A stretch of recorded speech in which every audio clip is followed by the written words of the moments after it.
이렇게 편리해지고 이렇게 뭔가 차원이 달라지고 뭔가 그 구원이 제시가 되어 있습니다. 그러니까 구원은 우리에게, 인간에게 가장 절실한 문제예요.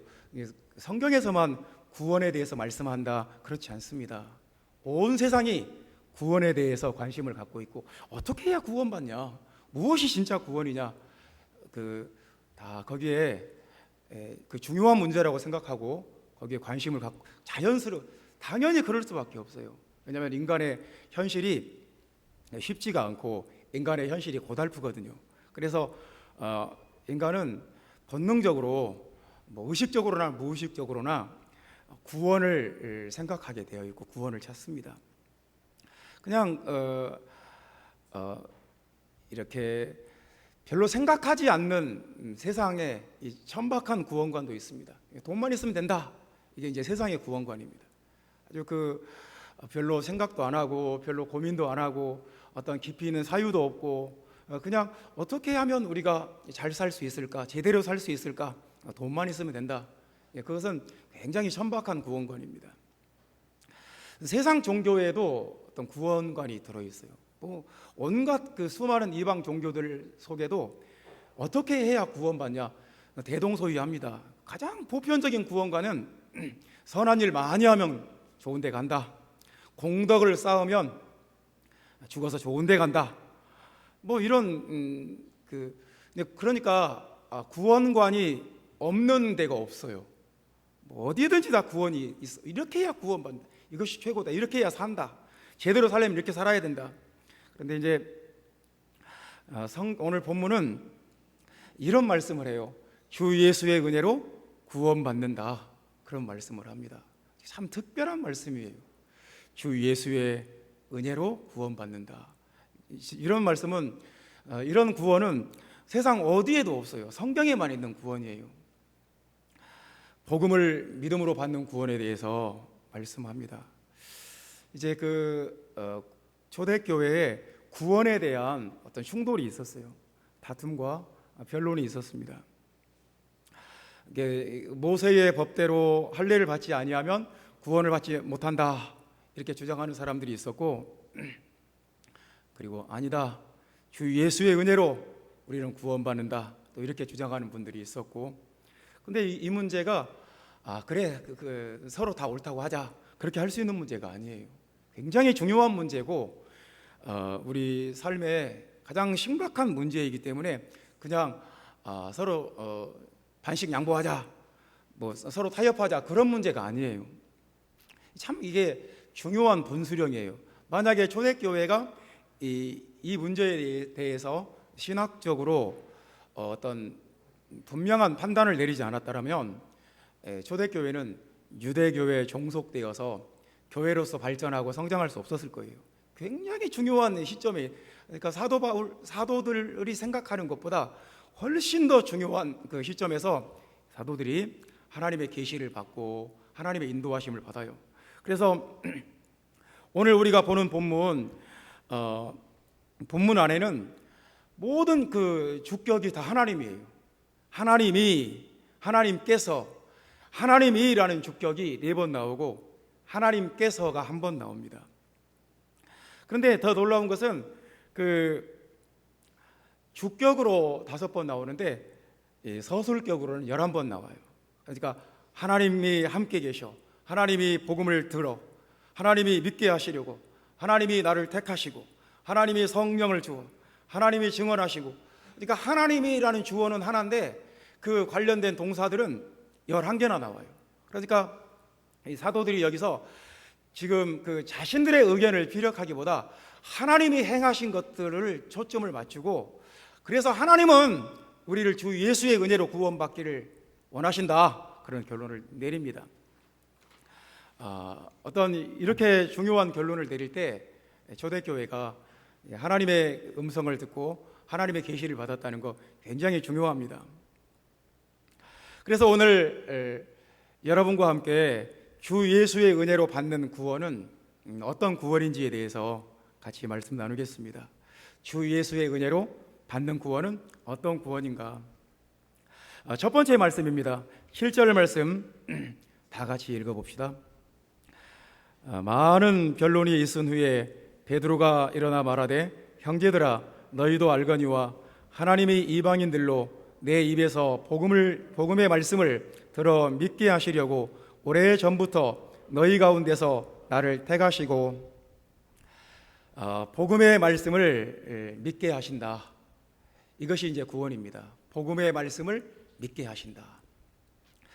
그러니까 그 이전까지의 구원과는 모세의 율법을 지키는 거였어요.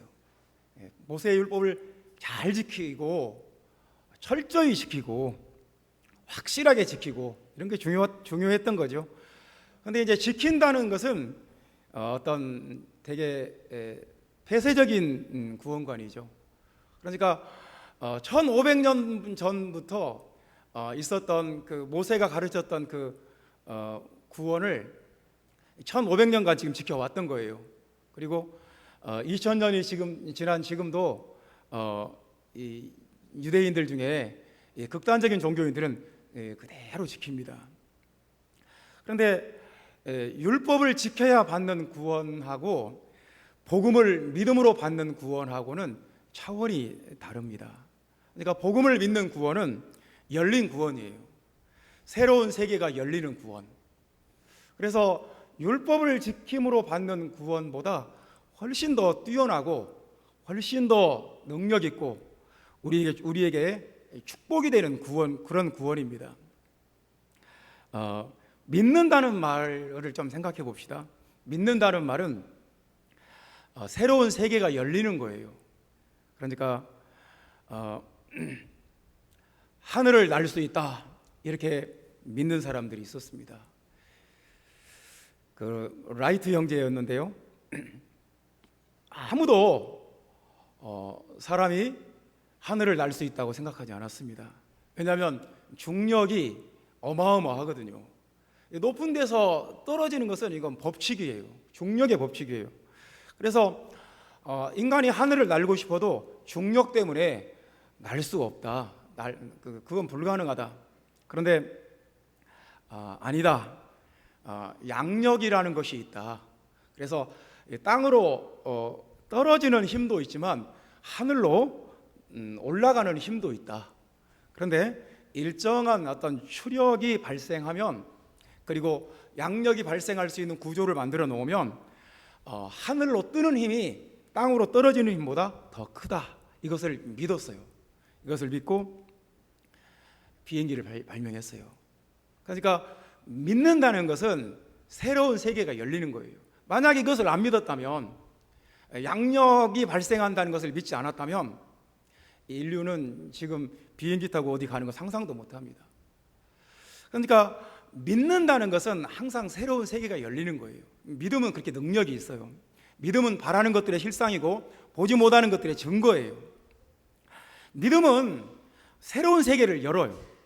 새로운 현실을 돌파해요. 그러니까 예수 그리스도의 복음을 믿는다는 것은 엄청난 것을 믿는 거예요. 그래서 우리에게 엄청난 세계가 열려요. 복음을 믿음으로 여러분에게 새로운 세계가 열리기를 주님의 이름으로 축원합니다.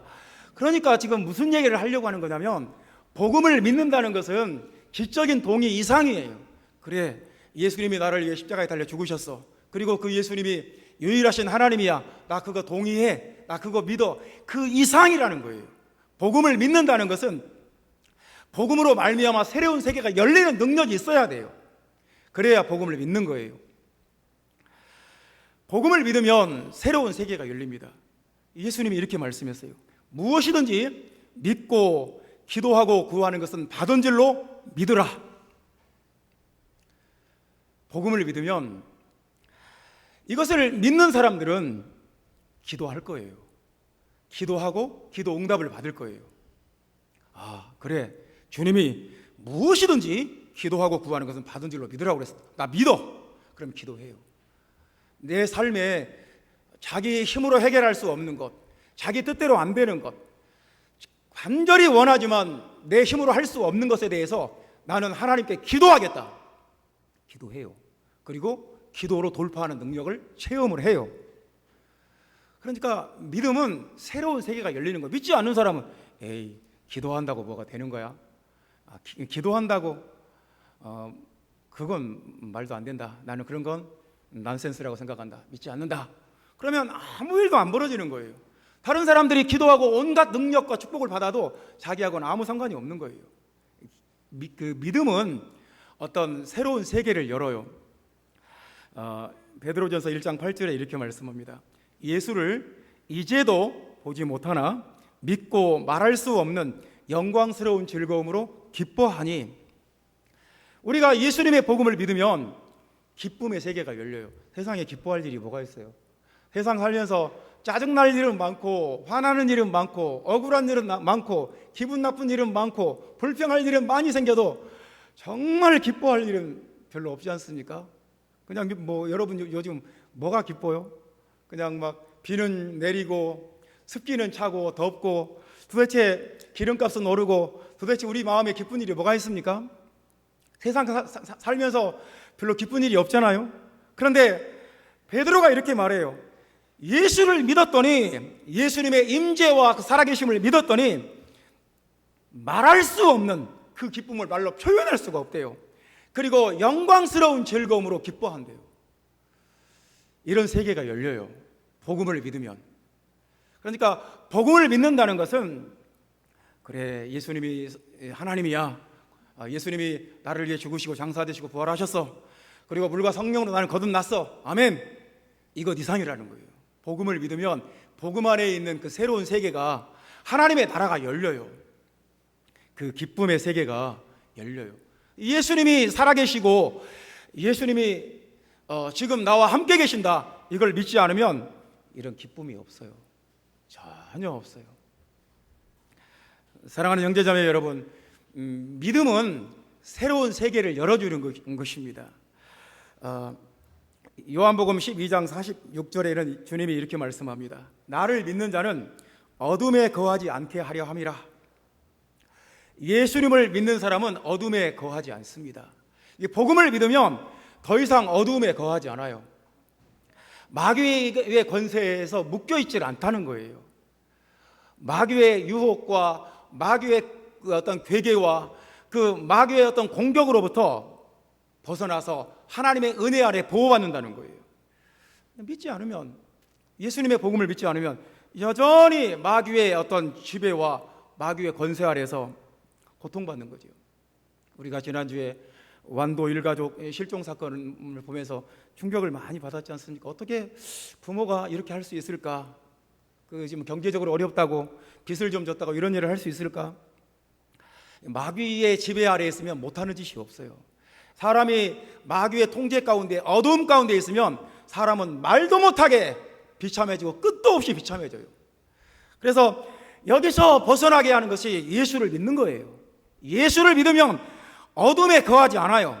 새로운 세계가 열려요. 예수를 믿으면 삶의 새로운 비전이 보여요. 믿는다는 것은, 복음을 믿는다는 것은 이렇게 위대한 거예요. 이렇게 엄청난 거예요. 복음을 믿는 여러분 되시기를 주님의 이름으로 축원합니다.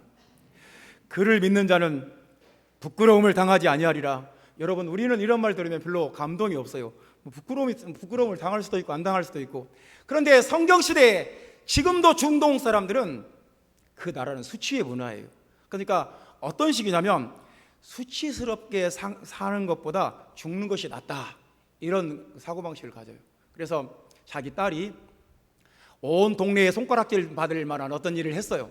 그러면 집에서 오빠나 아빠가 그 딸을, 그 애를 죽여요. 명예살인이라고 그래요. 너 하나 때문에 너와 온 가족이 수치를 뒤집어 쓰고 사느니 네가 죽는 게 나아, 이런 식이에요. 그 정도로 그 부끄러움을 당한다는, 수치를 당한다는 것은 정말 고통스러운 거예요. 성경에 예수님께서 겟세마네 동산에서 이 잔을, 할 수만 있거든 이 잔을 내게서 옮겨주시라고,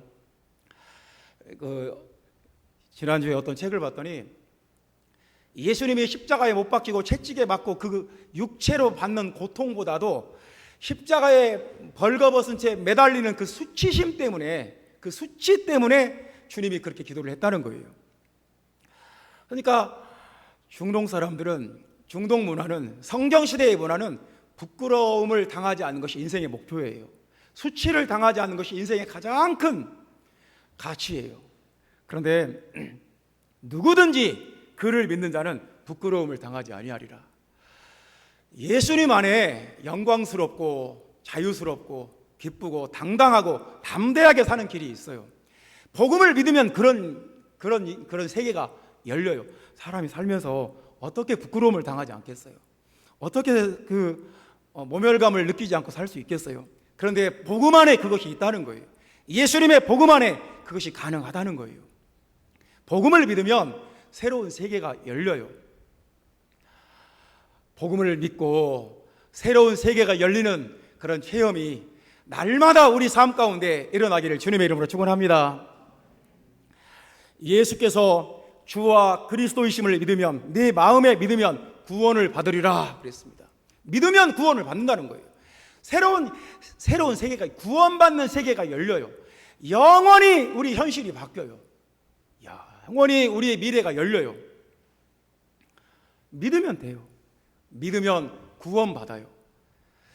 믿지 않으면 아무것도 바뀌지 않아요. 아무것도 열리지 않아요. 그냥 자기 생각의 그 좁은 틀 안에서, 그 생각의 좁은 우물 안에서 평생 갇혀서 폐쇄적으로 사는 거예요. 그러니까 지금으로부터 2500년 전에, 3500년 전에 주어진 율법을 지킴으로 구원받을 것인가, 복음을 믿음으로 구원받을 것인가? 복음을 믿어야죠. 율법을 지킴으로 구원받는 것은 그냥 딱 어떤 제한되고 가로막히고 꼼짝 못하는 거예요. 갇히는 거예요. 율법을 지킨다는 말 자체가 감옥에 가둔다는 뜻이 있어요. 그래서 우리가 복음을 믿음으로 구원받는 구원, 새로운 세계가 열리는 구원이에요. 복음을 믿음으로 여러분에게 영적인 세계가, 하나님의 나라가, 구원의 세계가 열리게 되기를 예수님의 이름으로 축원합니다. 두 번째 말씀입니다. 주 예수의 은혜로 받는 구원은 두 번째로 어떤 구원이냐? 마음을 깨끗이 한다는 것입니다. 9절 말씀 보겠습니다. 우리 다 같이 읽어봅시다. 믿음으로 그들의 마음을 깨끗이 하사 그들이나 우리나 차별하지 아니하셨느니라. 마음을 깨끗이 한다는 것입니다. 율법은 겉모양을 바꿔요. 그래서 그 율법을 지키는 유대인들은 겉으로 딱 봐도 알아요. 우리가 해외여행 가면 저 사람들 유대인들이구나 알아요. 왜냐하면 겉모양부터 다르고 어떤 행동거지가 딱 달라요. 비행기 안에서도 저 사람 유대인이구나 알 수 있어요. 그러니까 이 율법은 겉모양을 바꿔요. 근데 이제 율법은 사람의 마음을 바꾸지를 못해요. 사람이 굉장히 복잡한 존재라서 겉으로는 얼마든지 경건한 척하고 의로운 척하고 옳은 척 하는데 속은 탐욕과 악독으로 가득 찰 수가 있어요. 그런데 복음은 우리 마음을 깨끗이 한다는 말이에요. 깨끗하게 한다. 근데 이제 깨끗하다는 말을 우리는 일상적으로 쓰는 말이기 때문에 그냥 위생적인 맥락에서만 생각을 해요. 위생적인가 보다. 깨끗하고 잘 씻고. 근데 성경에서 깨끗하다는 말은 어떤 맥락이냐면 문둥병자예요. 그러니까 문둥병에 쓰이는 말이 깨끗하다는 말이에요. 이 문둥병자들이 예수님한테 많이 왔어요. 올 때마다 주님, 제 문둥병, 제 나병을 좀 치료해 주세요. 이렇게 한 번도 말하지 않아요. 어떻게 말하는 줄 아세요? 주님, 원하시면 저를 깨끗하게 해주실 수 있습니다. 깨끗하게, 항상 깨끗하게 해요. 예수님도 네 나병이 치유를 받아라. 한 번도 그렇게 말씀 안 해요. 깨끗함을 받아라. 그렇게 말해요. 깨끗함이에요. 그러니까 깨끗함이라는 말은 이 나병과 관련된 말이에요. 그 예수님이 10명의 문둥병자를 치료해 주셨는데 한 명만 와서 주님 앞에 감사하고 주님께 영광 돌렸어요. 예수님이 그렇게 말씀, 10명이 깨끗함을 받지 아니하였느냐? 깨끗함을 받았다는 거예요. 그러니까 문둥병은 사람의 그 죄를 상징하는 단어예요. 인간의 어떤 그 죄와 악함을 상징하는 단어인데요. 사실 세상에 뭐가 제일 악하겠어요? 세상에서 뭐가 제일 더럽겠어요? 이 세상에서 뭐가 제일 독하겠어요? 인간의 마음보다 독한 것이 없어요. 인간의 마음보다 더러운 것이 없어요. 인간의 마음보다 악한 것이 없어요. 더러워요. 근데 그래서 우리는 깨끗함을 받아야 돼요. 깨끗함을 받아야 돼요. 그런데 예수님이 그 구약 시대의 수많은 그 어떤 사건들, 능력들, 어떤 기적들, 표적들, 그것들 중에서 딱 하나 예로 든 게 있어요. 그게 뭐냐면 아람 군대 장관 나아만 이야기예요. 그러니까 아람이라는 나라는 터키하고 시리아를 합친 나라, 그러니까 대단히 큰 나라죠. 이 큰 나라의 군대 장관이에요. 실세예요. 실세 중에 실세예요. 왕도 이 사람을 함부로 못해요. 근데 중요한 건 뭐냐면 이 사람이 문둥병자였어요. 그러니까 아주 그 나라에서 훌륭한 가마를 타고 다니고 아주 훌륭한 좋은 옷을 입고 다니고, 근데 문둥병이 걸렸어요. 그래서 썩고 몸에서 냄새가 나요. 그리고 다른 사람한테 전염시킬 수가 있어요. 이런 것에서 우리가 알 수 있는 것이 뭐냐면 대단한 일을 하고 대단한 사람이 되는 것보다 중요한 것이 있다는 거예요. 그건 뭐냐면 깨끗한 사람이 되는 거예요. 마음이 깨끗한 사람, 깨끗한 양심을 갖는 것, 정결한 양심을 갖는 것, 착한 양심을 갖는 것입니다. 그러니까 나만이 대단한 성과를 이루었고 엄청난 일을 했지만 정작 본인이 깨끗하지 않은 거예요. 그러면 그 자신이 한 대단한 일조차도 빛이 바래요. 그래서 우리에게 가장 중요한 건 뭐냐면 깨끗한 마음을 갖는 거예요. 우리가 세상에 살면서 하나님 앞에서 그리고 사람들 앞에서 우리에게 가장 중요한 것은 마음을 깨끗이 하는 거예요. 더러운 마음 가지고 살면 안 돼요. 예수님이 마태복음 23장 26절에 이렇게 말씀하십니다. 먼저 안을 깨끗이 하라. 그리하면 겉도 깨끗하리라. 주님은 그런 걸 보시는 분이에요. 안을 깨끗이 해라. 그러면 겉도 깨끗하다. 주님이 중시하는 것은 마음이 깨끗한 거예요. 마음이 정직한 거예요. 양심이 착한 거예요. 바르고 착한 양심을 갖는 거예요. 사람이 겉은 깨끗한데 속이 더러우면 표가 안 날까요? 냄새가 나게 돼 있어요. 이 사람 내가 일주일 내내 한 번도 씻지 않고 옷을 깨끗하게 입고 왔어요. 그럼 어떻게 되겠어요? 냄새가 나는 거예요. 악취가 나게 돼 있어요. 냄새처럼 고약하고 냄새처럼 그 괴로운 것이 없어요. 예를 들어서 내가 어디로 이사를 가야 되는데 돈이 없어서 좀 안 좋은 데로 이사를 가야 돼요. 그래서 한 가지씩 다 이제 3개의 집을 골랐는데 다 단점이 하나씩 있어요. 한 집은 베란다 이렇게 커튼을 싹 걷었더니 뷰가 안 좋아요. 눈앞에 공동묘지가 있어요. 그래서 그냥 베란다 앞에 서기만 하면 무덤들이 수백 개가 보이는 거예요. 그리고 날이면 날마다 장례식 지내고 울고 뭐 이런 장면들을 보게 되는 거예요. 뷰가 안 좋아요. 두 번째 집은 어떤 막 공업단지 안에 있어서 막 쇠를 자르고 쇠를 때리고 이런 막 소음 공해가 심해요. 근데 세 번째 집은 뷰도 괜찮고 이런 소음도 없어요. 그런데 악취가 나요. 막 그냥 주변에 돼지 키우는 축사가 있어가지고 그냥 악취가 막 진동을 날이면 날마다 그 악취가 살아야 돼요. 자, 이 3개의 집으로 내가 형편이 안 좋아져서 이 셋 중에 하나로 이사를 가야 돼요. 그럼 물어봅시다.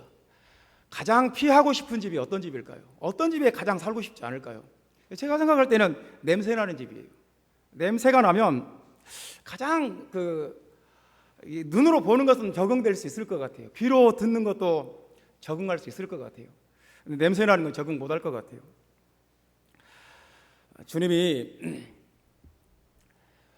이렇게 말씀하십니다. 너희 바리새인은 지금 잔과 대접의 것은 깨끗이 하되 너희 속에는 탐욕과 악독이 가득하도다.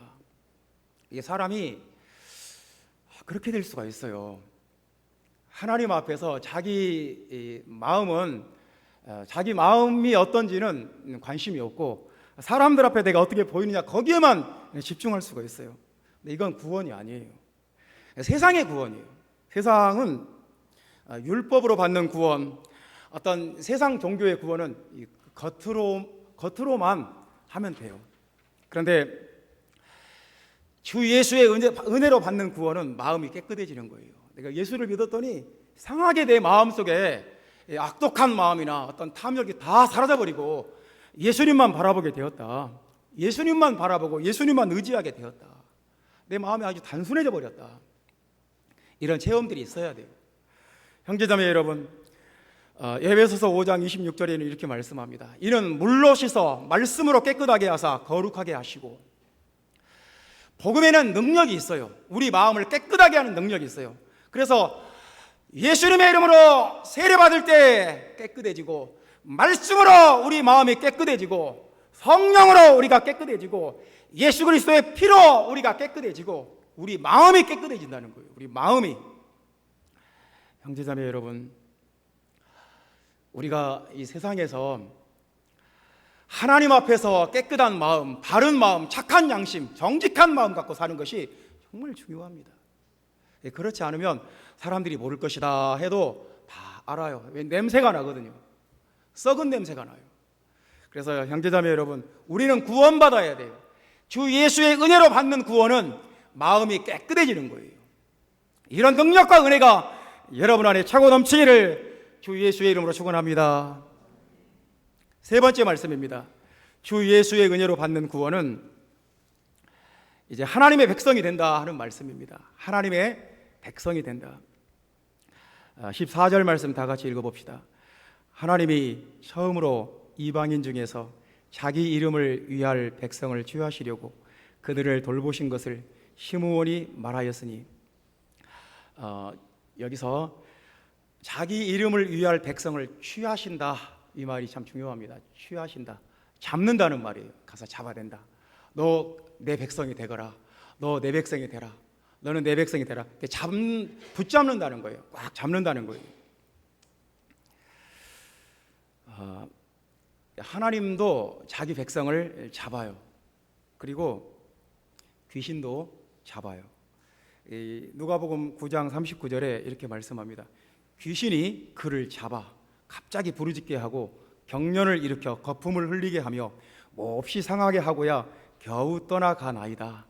그러니까 세상에 두 가지 역사가 있어요. 하나님께서 자기 백성을 잡아요. 그리고 귀신도 자기 편을 잡아요. 우리가 누구에게 잡히는 게 좋을까요? 그래서 하나님께 잡히면 하나님의 시민이 되는 거고, 귀신에게 잡히면 흑암의 권세의 노예가 되는 거고, 그렇지 않겠습니까? 참 하나님께 붙잡히고 하나님의 백성이 돼야죠. 근데 하나님의 백성은 어떤 사람이냐면 자기 이름을 위할 백성, 그렇게 말했습니다. 자기 이름을 위할 백성. 무슨 말일까요? 하나님께 예배하는 사람, 그런 뜻입니다. 하나님의 이름을 위한다. 하나님의 이름을 높인다. 하나님의 이름을 찬양한다. 하나님의 이름을 경배한다. 예수 이름을 높이는 사람을 잡는 거예요. 그래서 예배하는 사람을 하나님은 찾으신다. 17절 말씀에도 그 모든 이방인들로 주를 찾게 하려 함이라, 사람들이 주님을 찾는다는 말이 예배한다는 말이 그 속에 들어 있습니다. 예배한다. 그래서 하나님께서 찾는 사람은 예배하는 사람을 찾고 계신다. 그래서 이제 우리가 이런 걸 생각해야 됩니다. 우리 관심사는 어떻게 하면 교회에 한 사람이라도 더 모일까? 그게 참 중요해요. 저도 그래요. 어떻게 하면 교회에 한 사람이라도 더 오고 교회 빈자리가 채워지고, 참 굉장히 관심이 많아요. 그리고 간절히 원해요. 근데 주님의 관심사는 오늘 본문에 보면 이후에 내가 돌아와서 다윗의 무너진 장막을 다시 지으며 그 허물어진 것을 다시 지어 일으키리니, 이 말씀에 보면 주님의 관심사는 예배가 회복되는 거예요. 예배하는 사람들이 회복되고, 예배가 회복되고, 어떤 사람들이 예배하는 데 집중하고, 이게 사실 그래요. 예배가 회복이 안 됐는데 사람이 많이 모이면 뭐 할까 싶어요. 예배가 회복되면 여러분의 가정에 문제가 있잖아요, 저절로 해결돼 버려요. 예배가 회복되잖아요, 여러분 마음에 근심 걱정이 가득 차 있어요, 사라져 버려요. 예배가 회복되잖아요, 교회가 뭔가 복잡하고 힘들어요, 사라져 버려요. 예배를 통해서 모든 것이 해결이 되고 모든 능력이 나타나고, 예배처럼 중요한 것이 없어요. 그래서 하나님께서 원하시는 것은 여러분들을 찾아내서, 여러분들을 불러내서, 여러분들 이곳에 불러서 하나님께 예배하는 사람이 되게 하겠다는 거예요. 다윗의 장막을 회복하겠다는 거예요. 모세의 장막을 회복하는 것이 아니라 다윗의 장막을 회복하겠다는 거예요. 그래서 예배를 무시하고 예배를 소홀히 하면 하나님의 백성이 될 수 있을까 싶어요. 형제자매 여러분, 하나님 앞에 예배를 생명같이 중요하게 생각하고 예배에 목숨 거는 아름다운 교회가 되기를 주님의 이름으로 축원합니다.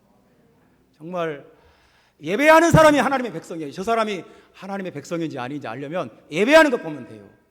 정말 예배를 집중하고 예배를 목숨같이 중요하게 생각한다, 하나님의 백성임에 틀림이 없어요. 예배 가운데 하나님의 임재 속에 들어가고 하나님의 기름 부음을 받는다, 하나님의 백성임에 틀림이 없어요. 예배 시간에 건성이고 딴 생각하고 있고 다른 것 보고 있고, 예배 시간에 LCD 액정이나 들여다보고 있고, 그러면 어떻게 그 사람이 하나님의 백성이라 할 수 있겠어요? 그 인터넷의 신을 섬기는 것이지 어떻게 살아계신 하나님을 섬기는 것이 되겠어요? 사무엘상 2장 17절 말씀에 이렇게 말합니다. 힘이 큰 죄가 있대요. 아주 하나님께서 용서하기 힘든 힘이 큰 죄가 있다. 어떤 죄냐면 이렇게 말씀합니다. 이 소년들의 죄가 여호와 앞에 힘이 크면 그들이 여호와의 제사를 멸시함이었더라. 하나님께 드리는 예배를 멸시하는 것은 참 큰 죄예요. 우리가 이런 것들을 놓치면 안 돼요. 하나님께 예배 드리는 것을 쉽게 생각한다, 큰 죄입니다. 그 옛날에 우리가 예수 믿기 전에는 다 제사 드렸어요. 제사 지내는데, 제사 지내기 전에 아버지가 목욕제계하고 그냥 뭐 숨도 크게 못 쉬어요. 얼마나 엄숙하고 얼마나 진지한지, 하다못해 귀신에게 제사 지내는 것도 이렇게 진지하고 이렇게 엄숙한데, 이렇게 간절하게 모든 정성을 다하는데, 살아계신 하나님, 천지 만물을 창조하시고 우리의 생사화복을 주관하시는 하나님께 예배하는데 우리가 소홀히 한다? 참 상상이 안 돼요. 어찌 이럴 수가 있을까? 하나님께서 자기 백성들을 찾는데, 자기 이름을 위할 백성, 하나님을 찾는 백성, 다윗의 장막으로 회복되는 백성, 예배하는 사람을 찾으신다는 거예요. 하나님 앞에 예배하는 사람, 예배에 목숨 거는 사람, 예배에 집중하는 사람, 그 사람이 복음으로 구원받는 사람이에요.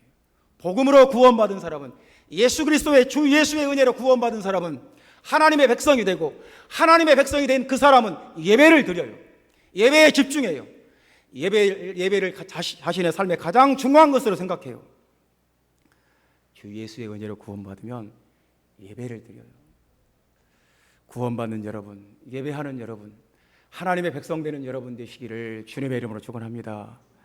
주 예수의 은혜로 받는 구원은 세 가지로 말씀했습니다. 복음을 믿음으로 새로운 세계가 열린다는 말씀입니다.